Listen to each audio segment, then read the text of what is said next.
Дело было, когда мне было около 8 лет. Жил я в обычной пятиэтажке. Это был обычный двор на 2 дома. Все как у всех. Так вот, была у нас компания моего возраста. Человек 10. Вместе мы везде ошивались, учились в одной школе.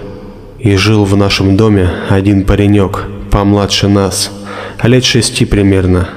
Его все обижали. Не потому, что он был какой-то убогий, просто он был приемным ребенком, хотя и был неплохим парнем.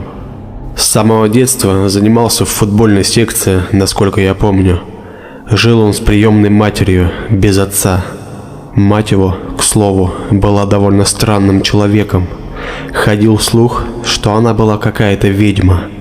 Но выглядела она действительно странновато. Куча всяких ожерелий, браслетов, колец и тому подобное.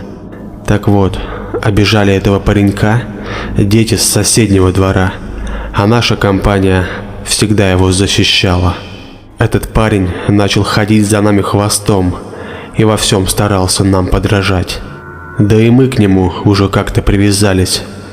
Жили мы с ним в соседних квартирах, и между нашими комнатами была стена, которая как раз-таки разграничивала квартиры. Звукоизоляция в старом доме была плохая, и перед сном у нас с ним была такая традиция: 3 стука от него по стене, 3 от меня в ответ. Это был условный сигнал, что все хорошо. И так было почти каждую ночь. Так все и продолжалось, пока в один момент он не перестал выходить гулять. Но перед сном, часов в 10-11 вечера, он исправно продолжал подавать звуковой сигнал. Я ребятам сказал, что вечерами он стучит, значит, просто болеет. Зайти к нему домой нам было как-то страшновато. Побаивались мы его мамы. Дело было летом. Вскоре начало чем-то страшно вонять под окнами его квартиры. Мы оба жили на 1-м этаже, и даже у меня в комнате воняло. Однажды днем мы, как всегда, возвращаясь в родной двор, видим такую картину.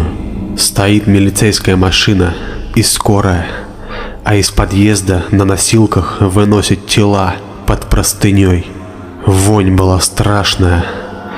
На следующий день я услышал от бабок на лавочке, что мертвецами, которых выносили, была мать с тем самым парнем.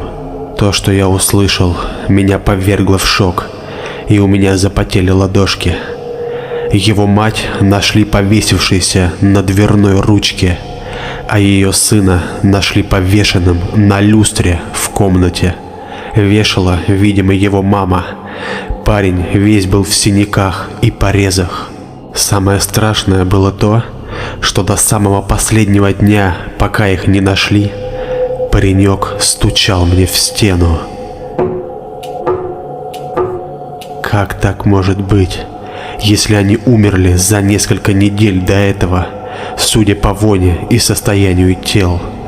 Для меня осталось загадкой. Я не мог нормально спать потом еще месяц, а то и больше.